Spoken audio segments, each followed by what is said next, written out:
Okay, so what we're going to do is take a look at the controllers that we want to test. This is the controller. These are RSocket controllers because they're using message mapping. Um, and what we would like to do is, for each one of these endpoints, we would like to just ensure that a requester can make requests to it. But on top of that, we want to ensure that the security model is correct so that we can expect that if you don't have shake roll, then you can't shake for a leaf, for instance. So the configuration looks like this. Here is a reactive user detail service.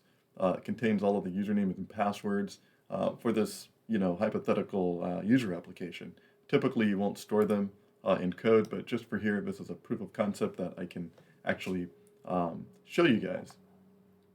So what we like to do is essentially, first of all, what you need to know is when you're writing the requester factories, or if you write your own requester factory, say you want a requester per endpoint, right? What you're going to need to do is understand that not requester factory, but RSocket Requester is prototype scoped, actually. So if we go here and we say RSocket Requester auto configuration, you'll see, okay, so I have a builder, and this builder comes out to use the strategies in any connector configurers, and we want this type of behavior. But moreover, the scope is prototype. So the bean scope prototype means that each time you auto-wire this dependency, that it is created as a new bean. And so what you don't want to do is reuse the same bean across different connections, because what ends up happening is you end up with the same setup state, and what we don't want to do is repeat setup state. So if you look into this requester factory, we have a requester, and then we have another overloaded requester, but it contains the username and password fields. So ensuring that this requester factory is also prototype will make sure that we only retain the specifics for that for the requester that we want to build. So in other words, if we go here and we say, oh, here's our requester factory bean, you can see it's prototype.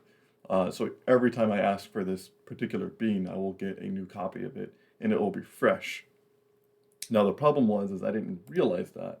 Although I was auto-wiring my requester factories into each one of my test methods, however, what I wasn't doing was marking the factory itself prototype.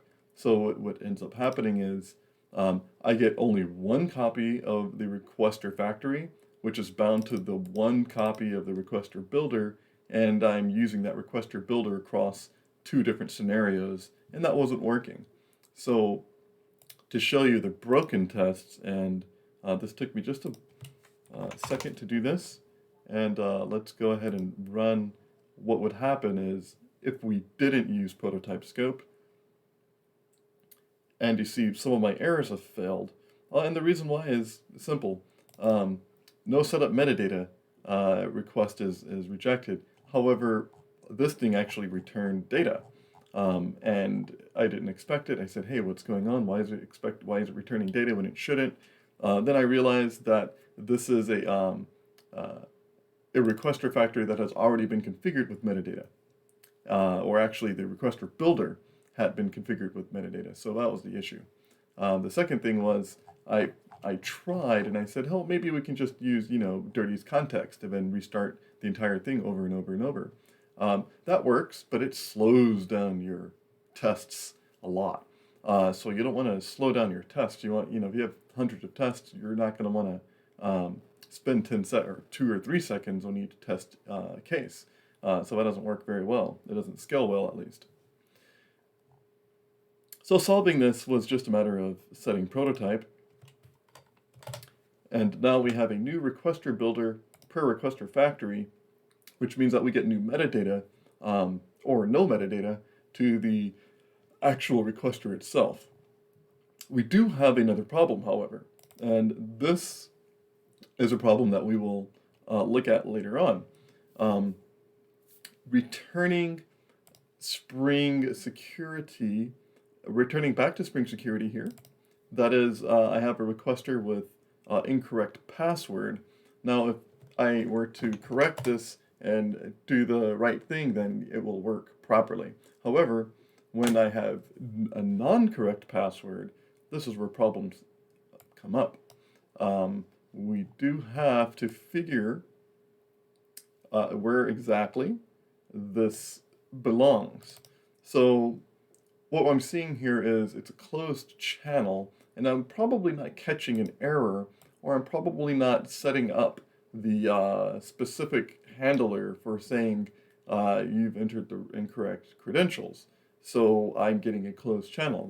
That's fine, but it doesn't give me the ability to react properly. So I don't know if I have a incorrect password. I don't know if the server has errored out or if my requester has errored out. So what we're going to do here is we're going to ensure that we get the proper error coming out of the interceptor, the security interceptor that tells us that our password is incorrect. So from there, we can just do some more coding. So I'm going to give it a couple of minutes before I do that again. I just wanted to update on how this works and why it's doing the things that it's doing. Thanks.